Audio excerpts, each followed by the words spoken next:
Morning காலை வணக்கம். Wales academy charitable ட்ரஸ்ட்டில் உங்கள் எல்லாரையும் வரவேற்பது உங்கள் விஜய் நம்பியார், வேல்ஸ் அகாடமியோட ஃபவுண்டர். தொடர்ந்து நம்ம காலையில் 5 to 10 மினிட்ஸ் மெசேஜ் சொல்கிறோம். மைண்ட் அன்யூவல் மெசேஜ் மைண்ட் அன்யூவல் ப்ரோக்ராம்லேருந்து வருது. மைண்ட் அன்யூவல் ப்ரோக்ராம் 20 வருஷம் ரிசர்ச் இருந்தோம், 25 வருஷம் எக்ஸ்பீரியன்ஸ்லேருந்து வருது. இதை தொடர்ந்து கேளுங்கள், நிச்சயமாக வெற்றி வாழ்க்கை உங்களை காத்து கொண்டிருக்கிறது. தொடர்ந்து கேட்க வேண்டும், ஆழமாக கவனமாக கேட்க வேண்டும், தெளிவாக கேட்க வேண்டும். இது தெளிவடைய வேண்டும், ரொம்ப முக்கியமான விஷயம்.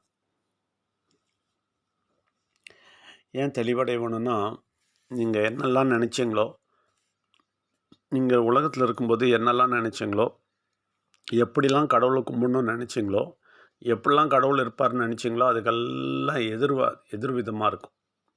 நிச்சயமாக நீங்கள் நினச்ச மாதிரியே கிடையாது. முக்கியமாக ஒரு விஷயம் சொல்கிறேன் இன்றைக்கி, ரொம்ப தெளிவாக கேளுங்க. கடவுள் அவருடைய வார்த்தை, அவருடைய பேச்சு, அவருடைய சிந்தை எல்லாமே உங்களுக்குள்ளே வரணுன்னா, உங்களுடைய சப்கான்ஷியஸ் மனசு இருக்குல்ல, உங்களுடைய சப்கான்ஷியஸ் மைண்ட், உங்களுடைய ஆழ் மனது இருக்குல்ல, அது ரொம்ப சுத்தமாக இருக்கணும். அப்போ மட்டும்தான் அவர் வருவார். அந்த சத்தம் கேட்கும், இந்த வார்த்தை உங்களுக்குள்ளே வரும், உங்களுக்கு வழி நடத்தும், உங்களை தெளிவுபடுத்தும், உங்கள் வாழ்க்கையை நன்மையாக வழி நடத்தும், உங்களுக்கு நல்ல நல்ல வழிகளை சொல்லிக் கொடுக்கும், எல்லாமே செய்யும். எப்போது சப்கான்ஷியஸ் மைண்டு க்ளீனாக இருந்ததுன்னா, சப்கான்ஷியஸ் மைண்டை பர்ஃபெக்டாக இருந்ததுன்னா, அங்கே மட்டும்தான் வருவார். தூய்மையின் இடத்துல மட்டும்தான் வருவார்.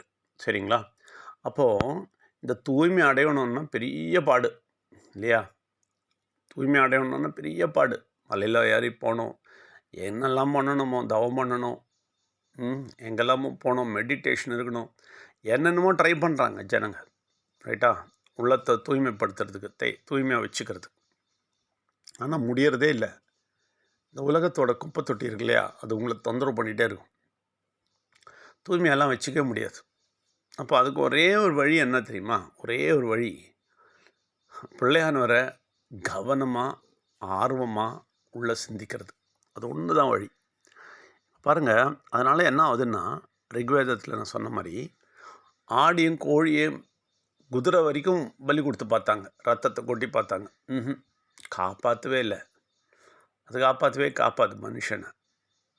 ஏன்னா பாருங்கள், கோழி எதனா பாவம் பண்ணால் கோழியை வெட்டலாம், ஆடை எதனா பாவம் பண்ணால் ஆடை வெட்டலாம்.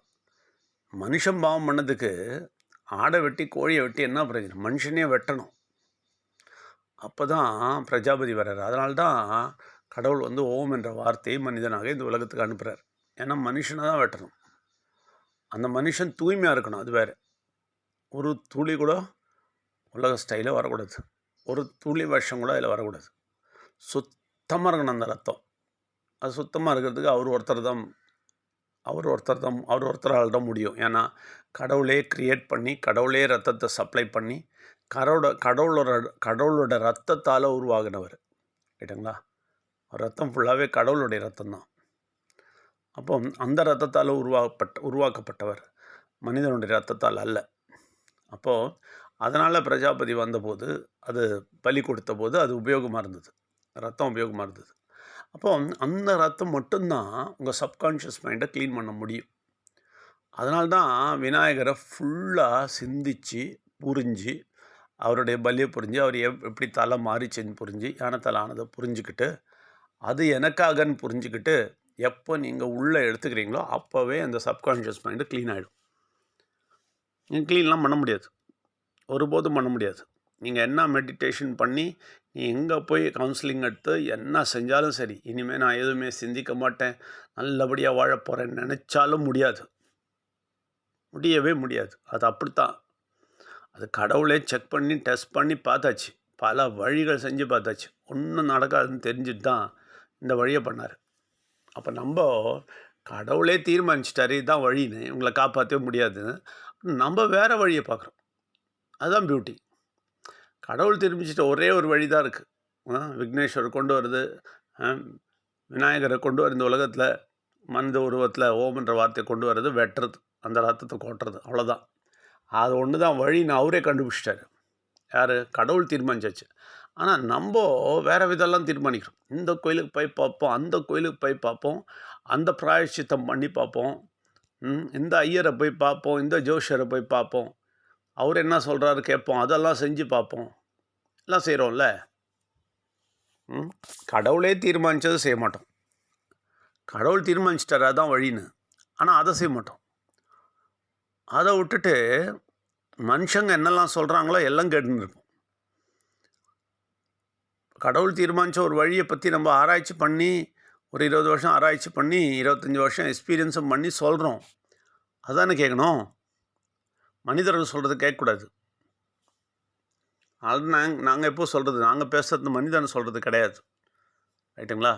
அப்போது கடவுளே தீர்மானித்த ஒரு விஷயம். அப்போ என்ன பண்ணணும், இந்த சப்கான்ஷியஸ் மைண்டை க்ளீன் பண்ணணுன்னா ஒரே வழி தான் இருக்குது. சரண்டர் பண்ண வேண்டியது தான், ஒப்படைக்க வேண்டியதான் நம்ம மனசு அவருக்கு. எனக்கு தெரியாது கடவுளே, நான் ரொம்ப கெட்டவன் தான், என் சிந்தனை கெட்டது தான், நான் ரொம்ப நல்லவன்லாம் சொல்ல மாட்டேன், சிந்தனைலாம் கெட்டு போச்சு, இந்த உலகத்தில் இருந்தால் எல்லாமே கெட்டு போகுது, ஒருபோதும் நான் நல்லவனாக இருக்க முடியல, நல்ல சிந்தனையோடு இருக்க முடியல, நல்ல சிந்தனை எனக்கு வரமாட்டேங்குது, என்னை கீழே போட்டுடுது, கெட்ட சக்தி என்னை பாடுபடுத்துது.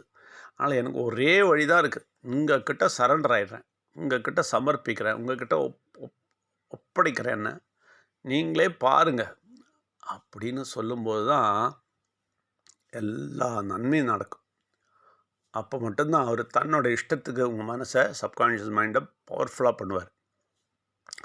பவர்ஃபுல்லாக பண்ணும்போது என்ன ஆகும்னா கம்ப்ளீட்டாக க்ளீன் பண்ணிவிடுவார். க்ளீன் பண்ணும்போது என்ன ஆகும்னா அந்த கடவுளுடைய வார்த்தை எல்லாமே உள்ளே நிற்கும். அழகாக சொல்லிக் கொடுப்பார் என்ன செய்யணும். அது செயல்பட தொடங்கும்போது அதை கேட்டுக்கிட்டே நீங்கள் முன்னாடி போனீங்கன்னா எல்லா வெற்றியும் வரும். பாருங்கள் எவ்வளோ சிம்பிளான விஷயம், இதை எவ்வளோ காம்ப்ளிகேட் பண்ணுறாங்க உலகத்தில்னு பார்த்துக்கணும்.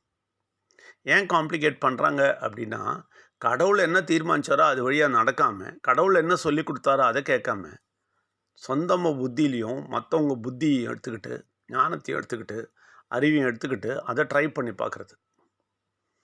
என்னெல்லாமோ டெக்னிக் ட்ரை பண்ணி பார்க்குறது. எந்த டெக்னிக்கும் நடக்காதுங்க. ஒரே ஒரு டெக்னிக் தான் நடக்கும். என்ன தெரியுமா?